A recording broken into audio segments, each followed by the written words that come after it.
Hi friends, నేను మీ సీతా మహాలక్ష్మి. ఈనాటి కథలకి స్వాగతం. ఈరోజు మనం వెంకాయమ్మ మొగుడు అనే చందమామ కథని చెప్పుకుందాం. రచన మాచిరాజు కామేశ్వరరావు గారు. వెంకాయమ్మ మొగుడు. వెంకాయమ్మ మొగుడు బంగారయ్య చాలా బద్ధకస్తుడు. పెళ్ళి అయ్యాక అతను సొంత ఊరు విడిచి వెంకాయమ్మ దగ్గరికి వచ్చేశాడు. అది మొదలు వెంకాయమ్మే అతన్ని పోషిస్తున్నది. బంగారయ్య కడుపులో చల్ల కదలకుండా హాయిగా ఇంట్లోనే పడుకునేవాడు. వెంకాయమ్మ చెయ్యని పని అంటూ లేదు.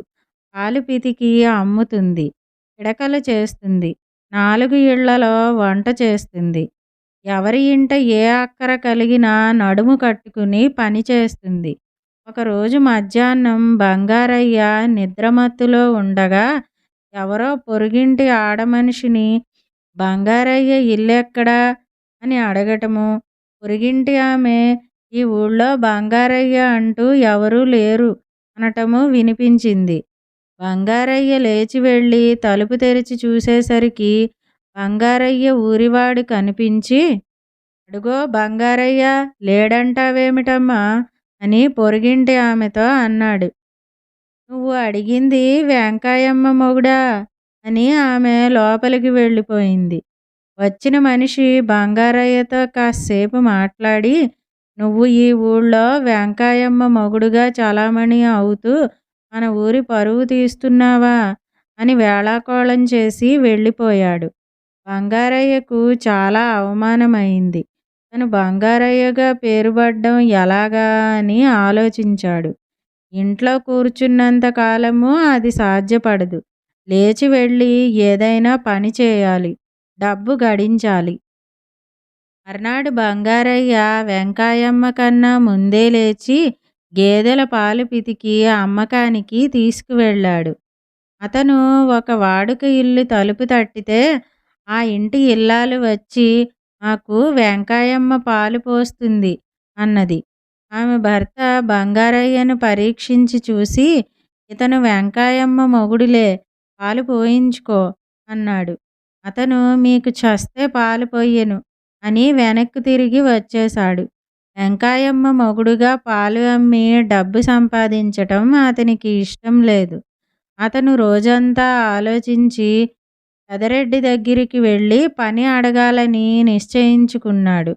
ఆ మధ్య పెదరెడ్డి కొడుకు పెళ్ళి అయినప్పుడు 2 రోజుల పాటు వెంకాయమ్మే వారింట నిర్వాహకం చేసింది. ఆ 2 రోజులు బంగారయ్య భోజనం వేళకు పెదరెడ్డి ఇంటికి వెళ్ళాడు. ఆ ఇంట్లో అందరూ అతన్ని ఎరుగుదురు. బంగారయ్య రాగానే రెడ్డి కూతురు, నాన్న వెంకాయమ్మ మొగుడు వచ్చాడు అని కేక వేసి తండ్రికి చెప్పింది. కూతురు కేక విని పెదరెడ్డి బయటికి వచ్చే లోపునే బంగారయ్య అక్కడి నుంచి వెళ్ళిపోయాడు. వెంకాయమ్మ మొగుడు అనిపించుకోకూడదని బంగారయ్య మరింత గట్టిగా తీర్మానించుకున్నాడు. ఆఖరుకు వడ్డీ వ్యాపారి దగ్గర కొంత డబ్బు అప్పు చేసి సొంత వ్యాపారం చేద్దామనుకున్నాడు అతను. నువ్వెవరో నాకేం తెలుసు, తాకట్టు ఏమీ లేకుండా నీకు అప్పు ఎలా ఇస్తాను అన్నాడు వడ్డీ వ్యాపారి. అతని వద్ద పనిచేసే కుర్రాడు, ఈయన మనకు పాలు పోసే వెంకాయమ్మ మొగుడులేండి, బాకీ చెల్లించకపోతే పాల ఖాతాలో జమ చేసుకోవచ్చు అని సిఫారసు చేశాడు. వడ్డీ వ్యాపారి డబ్బు అప్పియటానికి ఒప్పుకున్నాడు గాని బంగారయ్య తనకు అవసరం లేదని విసురుగా వచ్చేశాడు. అతనికి బతుకు మీద రోత పుట్టింది. అతను మరో బైరాగివాడి సహకారంతో సన్యాసుల్లో కలిసిపోయాడు. 6 మాసాల అనంతరం బంగారయ్య ఆ ఊరికి తిరిగి వచ్చాడు. ఎండన పడి వచ్చాడు. ఆ సన్యాసికి కాస్త మజ్జిగ ఇయ్యి అన్నాడు ఒక గృహస్థు తన భార్యతో. సన్యాసికి బియ్యం వేగి అమ్మా అంటూ ఒక పిల్ల తల్లిని కేకవేసింది. సన్యాసికి ఈ డబ్బులు ఇయ్యరా అని ఒక వ్యాపారి పనివాడితో అన్నాడు. తనను అందరూ బంగారయ్య అని పిలవకపోతే మానే, వెంకాయమ్మ మొగుడు అనటం లేదు, అంతే చాలుననుకున్నాడు బంగారయ్య. అలా అనుకుంటూ అతను చెరువుగట్టు మీదికి వచ్చేసరికి వెంకాయమ్మ ఎదురుపడి, "నువ్వు ఎన్ని వేషాలు వేసినా నా కళ్ళు కప్పలేవు. నీకు వేళకు అన్నీ అమర్చి పెట్టుతుంటిని కదా! ఎందుకు పుచ్చుకున్నావీ సన్యాసం" అని అడిగింది. వెంకాయమ్మ మొగుడని పిలిపించుకోవటం ఇష్టం లేక తాను ఈ పని చేసినట్టు బంగారయ్య ఒప్పుకున్నాడు. నిన్ను ఉత్తపుణ్యానికి వెంకాయమ్మ మొగుడని అందరూ ఎందుకంటారు? పెళ్ళాం బిడ్డల్ని పోషించడం మగవాడి విధి.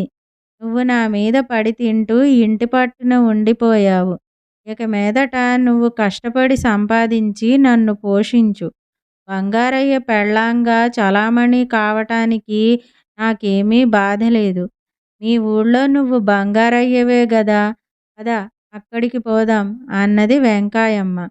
బంగారయ్య కళ్ళు తెరుపుడు పడ్డాయి.